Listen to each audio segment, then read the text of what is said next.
first exploded in poor rural areas known as hillbilly heroin it was. But the abuse of the powerful painkiller OxyContin is now widespread in the suburbs, including here in the tri-state area. And federal authorities are keeping a close eye on a disturbing trend. The addicts are getting younger and younger. David Ushery has more on this teen high. You know, I grew up in a nice home, nice family, very supportive parents. And yet, Greg says he felt disconnected, like an outsider, while growing up in a well-to-do Fairfield County community. At age 14, he started descending into the not-so-seedy but dangerously addictive world of prescription drug abuse. I guess I was introduced to OxyContin when I was about 15 years old.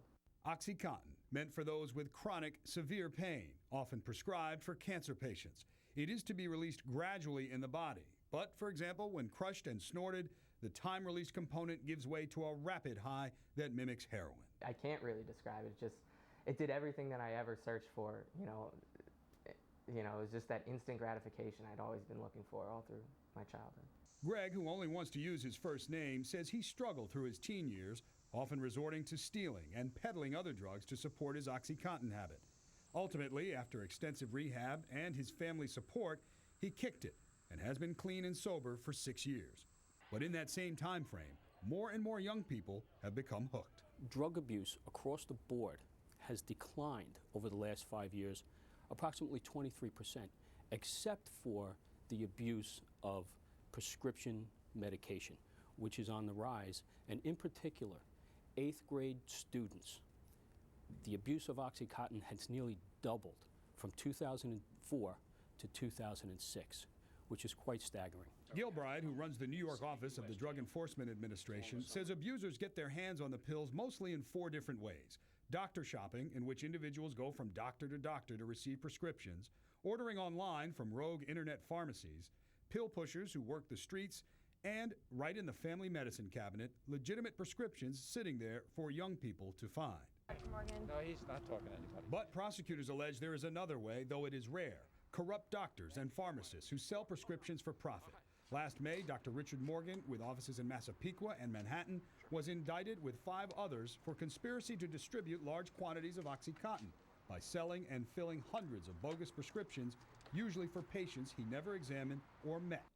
Found empty bottles with my name on it, my ex-wife's name on it, my daughter's name on it, and people that I don't even know on it. And the doctor was filling them for cash. The Lanieri family of Smithtown feels Dr. Morgan bears some responsibility for the death of their son Daniel.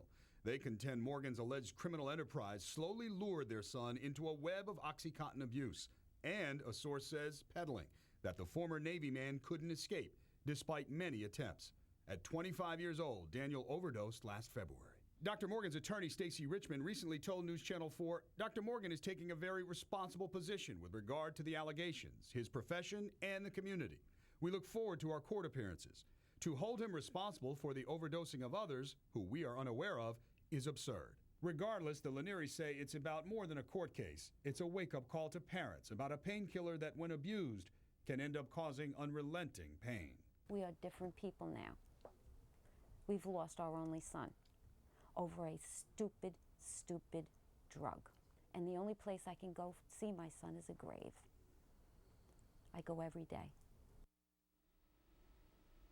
There are legitimate uses for OxyContin, and many patients say its time-released pills have helped them endure otherwise debilitating pain.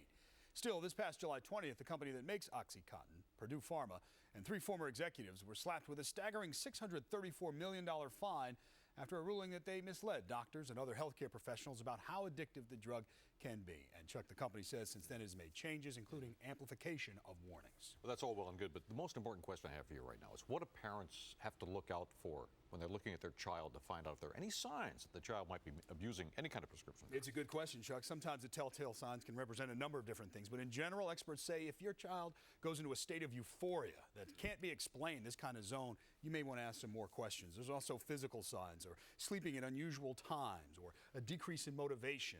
If you look at these things and it's not quite the child that you knew, it may be worth a conversation at least. So what do you do then?